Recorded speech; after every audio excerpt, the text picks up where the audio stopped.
My dear students, good morning to everyone. Board examination के दृष्टिकोण से अब आप लोगों के समक्ष कुछ इम्पोर्टेंट क्वेश्चंस लाए जा रहे हैं। इसके पहले की कड़ी में भी मैंने आप लोगों को कुछ प्रश्नों को बताया था, ऑब्जेक्टिव टाइप क्वेश्चंस थे। उम्मीद करता हूँ आपने उससे लाभ अवश्य उठाया होगा। आज भी हम उसी कड़ी को आगे बढ़ाते हुए एक बार फिर आप लोगों के लिए कुछ महत्वपूर्ण प्रश्न जो या तो बोर्ड परीक्षा में आ चुके हैं या आने वाली परीक्षाओं में इनके आने की पूरी संभावना है, उसी आधार पर उन प्रश्नों को लिया गया है। तो आइए शुरुआत करते हैं उन प्रश्नों का जो आपके लिए बड़े ही महत्वपूर्ण साबित होने वाले हैं। आज का यह पहला प्रश्न है 6x to the power 4y और 12xy 12xy, इसका HCF क्या होगा? HCF मतलब हाईएस्ट कॉमन फैक्टर, इसका क्या होगा? तो HCF में वो टर्म्स लिए जाते हैं जो दोनों में कॉमन होते हैं। जैसे इसमें देखा जाए तो 6 और 12 में कॉमन क्या मिलेगा? तो 6 मिलेगा। x का पावर 4 है और यहाँ पर x है तो कॉमन मिलेगा x, और y दोनों में है तो y। इसका मतलब इन तीनों का मल्टीप्लिकेशन कर देना है, अर्थात 6xy हमारा आंसर होगा। आज का ये दूसरा सवाल है जो कि 2018 एनुअल में आया हुआ सवाल है। sin x degree is equal to sin अल्फा, देन अल्फा की वैल्यू क्या होगी? तो यहाँ पर समझने वाली बात यह है कि यहाँ पर एंगल डिग्री में दिया हुआ है और यहाँ पर एंगल जो है वो रेडियन में दिया हुआ है, डिग्री, और ये है रेडियन। डिग्री और रेडियन का जो रिलेशन होता है 180 degree equal to pi radian होता है। 1 डिग्री बराबर पाई बटा 180 radian. x degree equal to pi बटा 180 x,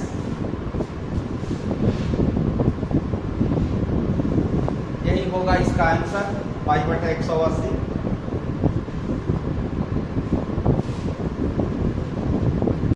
ये तीसरा प्रश्न आज का देखते हैं। सरल रेखा 5x minus 3y plus 10 equal to 0, ये एक सरल रेखा का इक्वेशन है। इसके द्वारा, इस लाइन के द्वारा और एक्सिस के बीच जो ट्रायंगल बनेगा उसका एरिया फाइंड करना है। तो इसका क्षेत्रफल हम कैसे निकालेंगे?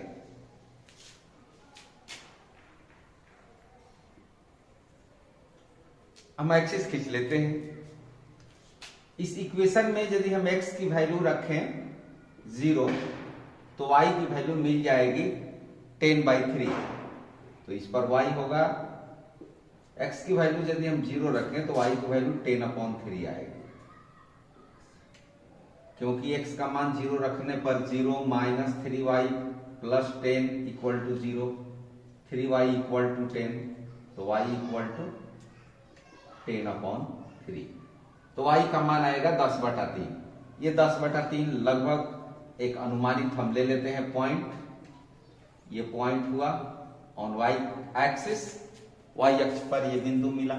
अगर हम y का मान 0 रखते हैं, y का मान यदि 0 रखते हैं, इसको 0 कर देते हैं, तो x की वैल्यू -2 हो जाएगी, जो संभवतः इधर आएगी, -2 0। ये x एक्सिस हुआ। अब इसको मिलाएंगे, ज्वाइन करेंगे, तो ये लाइन हमारा मिल गया। इस इक्वेशन का ये लाइन मिल गया। अब यहां पर चूंकि 90 डिग्री है, इसलिए इसको हम बेस और इसको हाइट मान करके हम इसका एरिया फाइंड कर सकते हैं। तो ये डिस्टेंस हुआ 2 और ये डिस्टेंस हुआ 10/3। 1/2 बेस 2 और हाइट 10/3, 2 कैंसिल, 10/3 यह आंसर होगा।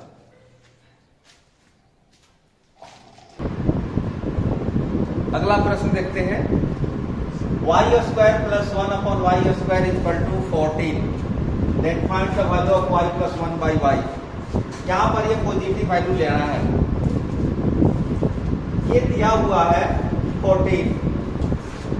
यदि इसमें y प्लस 1/y², इसमें हम 2 ऐड कर दे तो ये परफेक्ट स्क्वायर हो जाएगा। पूर्ण वर्ग हो जाएगा। तो जब इसमें 2 ऐड करते हैं तो इसके इक्वल में भी 2 ऐड कर दें। ये क्या हुआ कि y + 1/y का होल स्क्वायर हो जाएगा और ये +-4 का होल स्क्वायर हो जाएगा। इट मीन्स हमारा आंसर +-4 होगा। यदि इसको हम सॉल्व करना चाहें, कैसे इसको सॉल्व करेंगे, तो y + 1/y whole square is equal to y square + 1/y square + 2 × y × 1/y। ये प्लस भी होल स्क्वायर करें, इसका मान कितना 14 और ये 2 अर्थात 16 और तब इसका स्क्वायर रूट फाइंड करेंगे। तो ये तरीका भी और डायरेक्ट तरीका भी आप अपने दिमाग में बैठा लें। यदि यहाँ पर प्लस है तो 2 ऐड कर दें, यदि माइनस है तो माइनस करके और तब उसका स्क्वायर रूट निकालेंगे। अक्सर सामान्यतः विद्यार्थी इस प्रश्न को पूछा करते हैं और ये ऐसा प्रश्न है जो 2018 एनुअल में पूछा गया। If 10 to the power 2y is equal to 25, then find the value of 10 to the power -5। तो ये कैसे इसको सॉल्व करेंगे आइए सीख लेते हैं, ताकि आगे किसी भी एग्जामिनेशन में ऐसे क्वेश्चन मिले तो आप बेहिचक इसका सामना कर सकें। दिया हुआ है 10 to the power 2y is equal to 25। यहाँ पर ये 25 है, ये 5 का पावर 2 होगा, तो यहाँ भी पावर 2 हमें करना है। 10y to the power 2 is equal to 5 to the power 2। अब दोनों ओर का पावर 2 हम हटा देंगे, रिमूव कर दें, तो क्या बचेगा 10 to the power -y और इधर बच जाएगा 10 to the power y और इधर बच जाएगा 5। हमें लाना है 10 to the power -y। It means ये इसका जो पावर है वो माइनस में होना चाहिए, तो यहाँ पर पावर 1 है तो ये भी माइनस में होना चाहिए। जब इधर माइनस होगा पावर तो उधर भी माइनस होगा, तो ये हो जाएगा 5 to the power -1। It means 1/5।